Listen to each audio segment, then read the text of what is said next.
In the coming series of videos, I'm going to take you on a history tour around the African continent.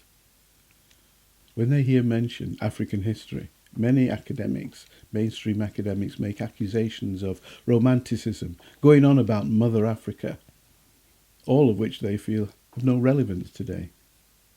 In my experience, black academics and other black professionals tend to be the most vocal. They believe that their efforts to be accepted into the mainstream of European societies will be affected by any talk of Africa.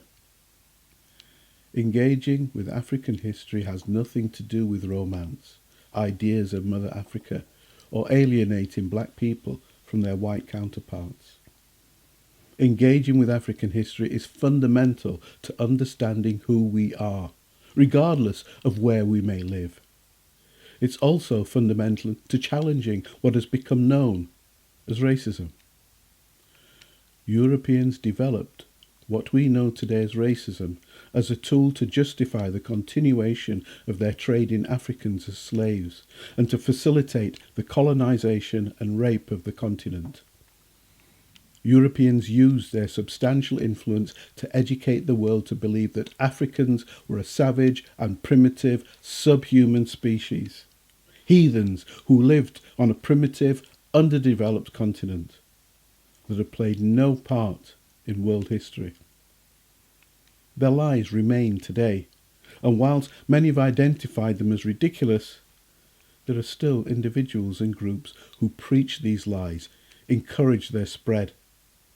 In the esteemed halls of institutions such as Oxford University, it was still being taught in the latter half of the 20th century that Africa had no history.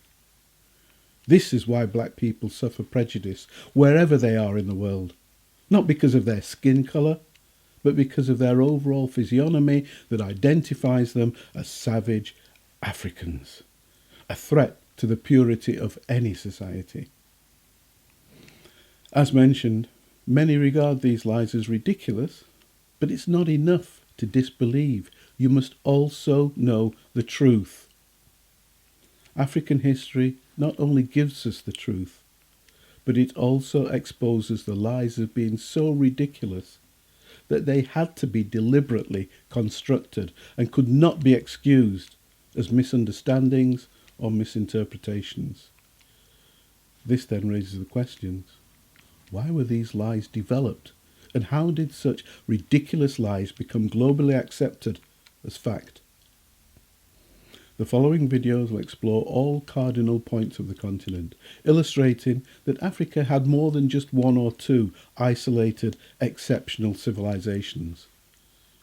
I'll only look at Africa before the 16th century, which was when Europeans really started to colonize the continent and enslave its population, claiming that they found a backwards, primitive, undeveloped land full of savage heathens. A final point: I'm not an historian, or even a history buff. This is only a brief tour. Don't expect too many facts. Facts in themselves aren't much of use anyway.